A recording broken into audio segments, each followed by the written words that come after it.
Okay, my name is John Phalen.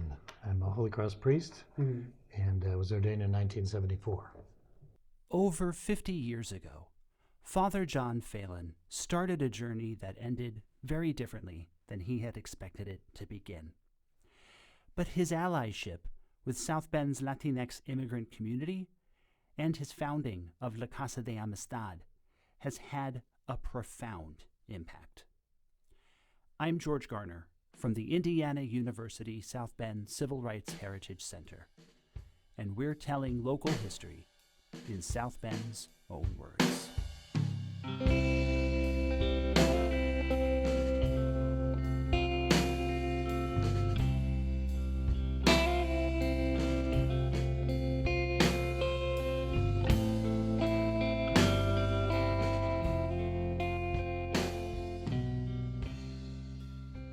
I was born in Waterbury, Connecticut, and I graduated from Notre Dame High School, which was my first contact with the Congregation of Holy Cross.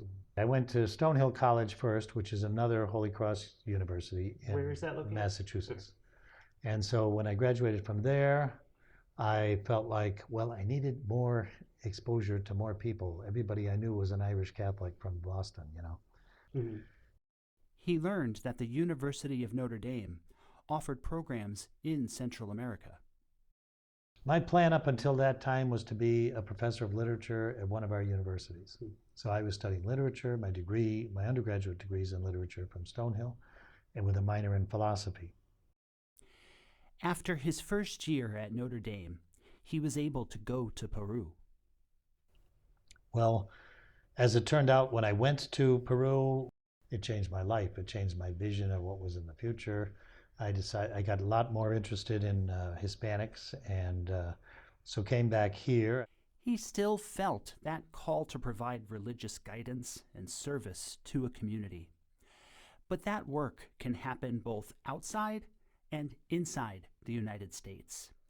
There are what they call home missions.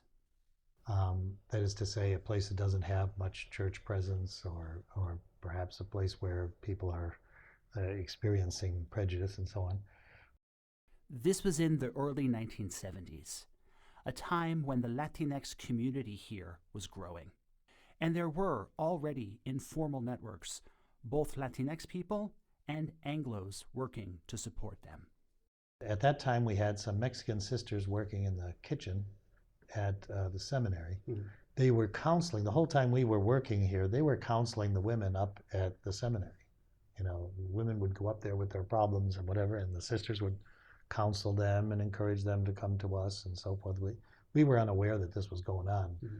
but they had a very pastoral bent, and they really wanted to be of help to their own people. Mm-hmm. We ended up hiring two of them eventually on the pastoral team because they were so good at this.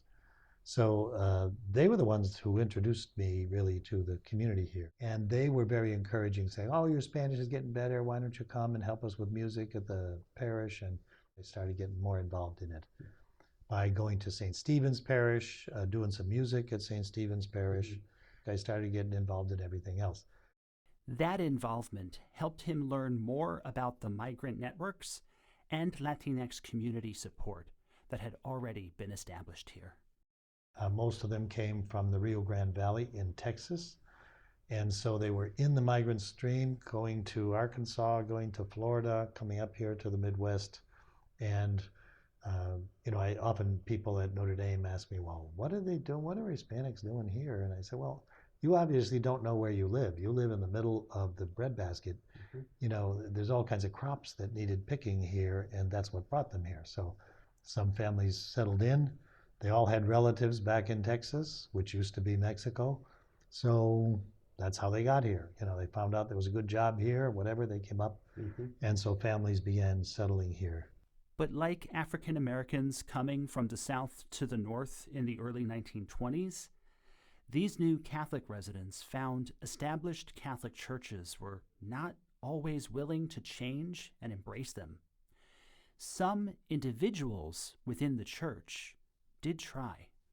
It turned out that they had seminarians working with them before. There was a whole ministry that took place before my time, which was Father Forrestal, Father Peter Forrestal, was a Spanish teacher at Notre Dame, very interested in the Hispanics coming here in the migrant stream. So he used to work with them on weekends and do weddings and do First Communions and hear confessions and have Mass in 4 different parishes in this area because they were bounced around. They really, I conclude that they weren't all that welcome because, why did they get bounced around? They were at St. Stanislaus Kostka out in Western. They then went to Holy Family, I believe. They went to another one. I can't remember the name of it. And then they finally settled at St. Stephen's, which was a Hungarian parish. So it was very unique to work at a Hungarian and Hispanic parish. They both begin with H, and that's where the similarities stop, in terms of the background of each group of people. So they were using the Hungarian parish as a place to have their liturgy, but there really wasn't a place of their own. They had been kind of borrowing different parishes to operate. That call to the priesthood and to community service that Father Phalen felt in his high school years moved him to not only work, but live with the people he was there to serve. When I was here, I lived at Morrow Seminary until I could get away, which is like a hotel. It's a beautiful facility on the lake up there at Notre Dame, and it's a different world than here on the west side. So 3 of us, Father John Korchmar, Father Tom Lemus, and myself, we wanted to live near the people, and we wanted to live more simply than how we live at Morrow. So I lived on Birdsall Street, and it was a black neighborhood, but very close to the Hispanic neighborhood, and all 3 of us wanted to work with Hispanics. So right away we needed to find another place because there was no place to gather. Remember, they were sharing worship spaces established by and identified with the Eastern European community. The Latinx community could worship there, but there wasn't a place for them to do the many other community building actions a church does. We had the church for Sunday Mass, but in a parish there's a lot more to do. So I began looking for a house, and we purchased a house on Warren Street to be the youth center. They called it La Casa de Amistad. La Casa de Amistad was an effort to reach out to the public. And from the beginning, it wasn't just a parish youth center, it was anybody who wants to come youth center. So we had Hispanics and Blacks and Polish with us in our group. It was predominantly Hispanic. The people in the Latinx community, people who were doing this work for years already, now had another avenue and a partner to do that work on a larger scale. And it was a very simple thing at first. I just asked people that I knew in the community. The Hernandez family was there for a long time, all knew Father Forrestal. And they had all young kids, and we used to take them over to the gym and play basketball. And so now you had half a baseball team just by having the Hernandez family. And they all loved baseball. There's actually a new mural at Foundry Field honoring some of those early local players. The University of Notre Dame's Institute for Social Concerns led the effort to honor both African American Studebaker employee players and Latinx players. A local artist, Freddie Rodriguez, worked with La Casa's teen group to create it. I'll put a link to an article in the show notes. There was no requirement that you be an Hispanic or that you be Catholic or whatever. It was whoever wanted to join in, and whoever was friends of these kids. Mm-hmm. And it was a lot of public relations for the Hispanic community, because the Hispanic community had no exposure, really. I mean, well, you'd understand why. There were undocumented people among them.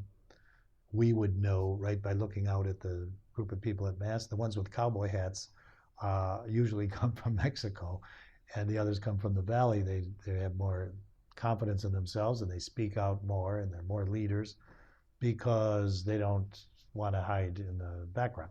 Right. But there was that, and there was even friction between the 2 groups, because one group would be already established, and in the good old American way, once you're already established, you want to close the door for everybody else. So we were always struggling with that kind of thing, to be open to everybody and to give everybody a voice. Um, but it helped that we didn't come from one or the other group ourselves. We were Anglos.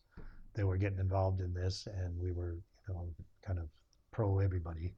But, little by little, year after year, the community grew, large. Also, year after year, the second and third generation Eastern European immigrants were moving away from that same so-called ethnic neighborhood on South Bend's west side. Many of the churches that once nourished and supported new Eastern European immigrants, like St. Stephen's, struggled during this change. It was a Hungarian parish that was really, the population was going downhill. It was older. Others had gone off to other parishes. So it was 1980 that we took over at St. Stephen's because Monsignor Peterson, a Hungarian, retired. And so we were asked to take over that parish and become a more official parish using the facility there. They needed us as much as we needed them. He said they needed each other, that the relationship became symbiotic. This was true for St. Stephen's and another predominantly Polish church, St. Adalbert's. Both churches saw a symbiotic use by vastly different Catholic communities. There was this sense of, here, this is the ethnic side of town. We'd have festivals. We used to have at St. Stephen's a festival that was combination of everybody, as many Hungarian things and Polish and Belgian, because there was a Belgian church on Thomas, there was a Polish church. So they'd all have their own food and they'd all have their own dances with outfits, and there'd be, of course, Mexican things. And it was very good for unifying people too, and discovering, a little bit about each other's culture and all of that, But so, though you were out of the area at the time, I presume news of the fact that St. Stephen's was torn down in 2003 reached you, and it impacted a lot of people. Did you have any feelings? Oh, sure. I mean, it's just hard to stand on that corner and look at it. There's nothing there.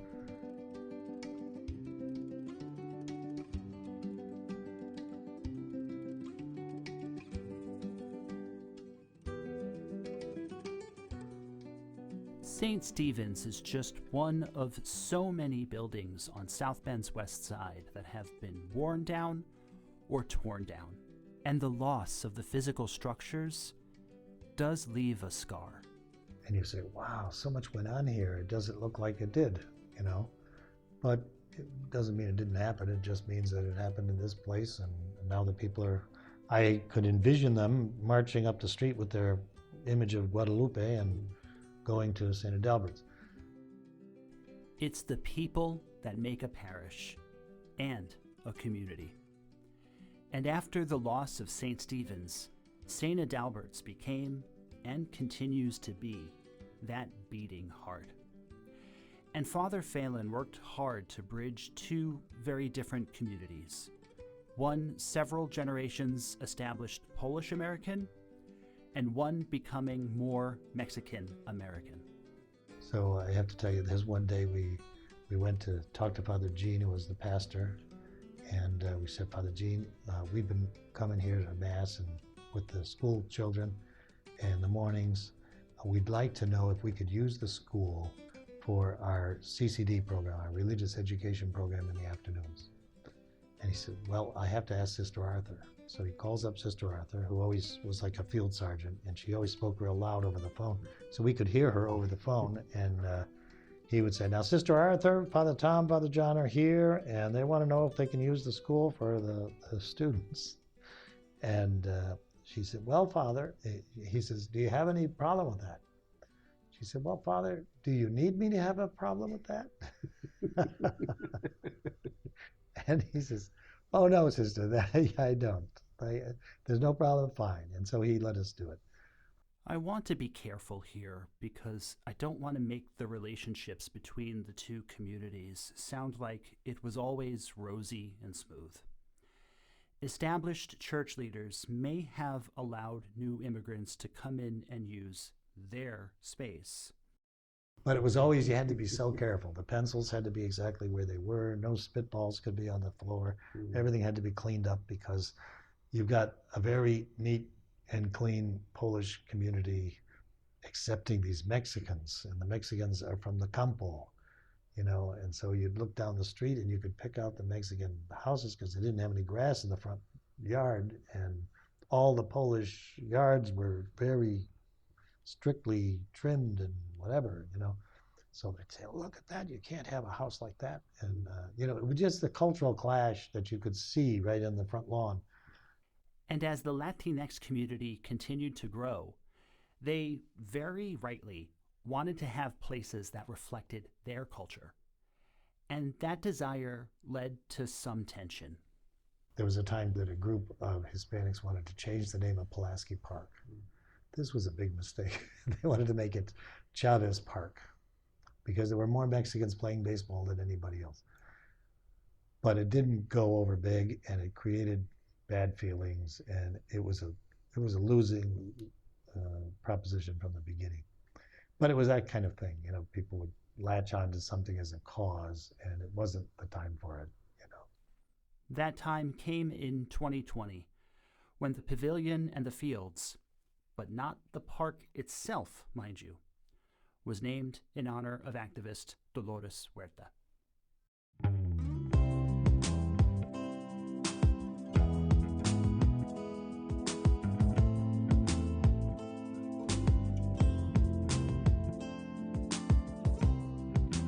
A devotion to religious leadership means that once you're successful in one community, you will likely be moved to another that needs support too. Father Phalen's life after South Bend took him to a lot of places. So I worked with Hispanics in South Bend, in Brooklyn, in Albany, New York. I went to Brooklyn as a pastor of a Black and Hispanic parish there in Bedford-Stuyvesant, and I would use my Spanish in Brockton, Massachusetts too. And over 18 years, I had a lot of exposure to Latin America, to Brazil, to Chile, Mexico, and Peru. I'm feeling very at home in this area where I am now in Lima. And so, and then all around the world. We were in 17 countries, and I was traveling to all of them. I presume you've had the chance to catch up with and see how La Casa de Amistad has evolved over the years and continues to thrive. And I wonder if you had any thoughts on that. I think it's great. I was thrilled to see. I'm thrilled that the thing is still going and that it's better than it ever was. As far as I'm concerned, it seems that's the way it impresses me. That new people come to town really get good service, and I love the way everybody cooperates with it. It's kind of established itself in a way that we didn't really have going for us when we started. 5 decades ago, Father Phalen and those young priests saw a way to serve. They had no idea what that service would evolve into today, nor that we would continue to see massive threats to immigrant communities' safety. As I speak here in 2025, immigrants are being forcibly detained and deported. Families are being torn apart.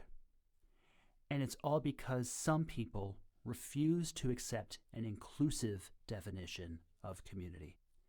Back then, and still now, it's people supporting people that makes the difference. I remember one time I went to a funeral, and this lady, I forget what her name is, but she's an elderly lady sitting there. So I went and sat next to her, and I said, did you know the deceased? And she says, no. I said, well, what are you doing here? I know why I'm here. I'm representing the parish, and I just want to make sure that this family's aware that we're here. What are you doing here? And she looked at me and she said, well, the one who died is Mexican.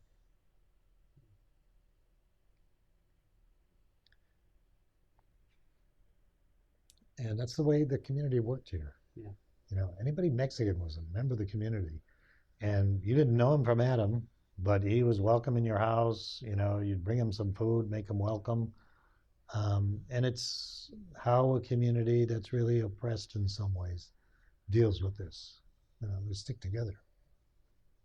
Father, is there anything that I didn't ask you about your life or experience that you feel is important to share?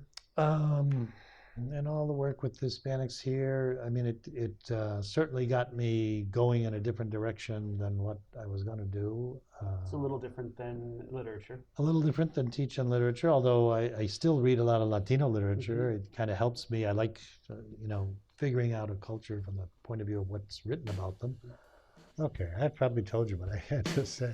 Father, thank you so much for your time. Okay.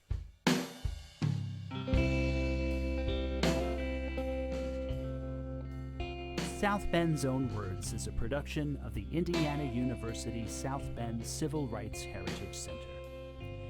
This episode was co-produced by Caleb Matz and by John Watson from the Ernestine M. Raclin School of the Arts at IU South Bend. This is John's last episode after nearly 2 years with us as a student worker. Thank you, John. I'm so grateful for your time and talent and wish you great success as you start your career. This episode was written and hosted by me, George Garner. Kevin Tidmarsh was the co-creator, and its theme music was by Josh Woodward. Are you looking for more honest conversations about the history of South Bend? Visit us and learn how IU South Bend students inspired the transformation of a once segregated city-owned swimming pool. We offer guided tours and put on numerous public events that shows how the history of oppression echoes through this city today. See and hear more local history or plan your visit, all at crhc.iusb.edu.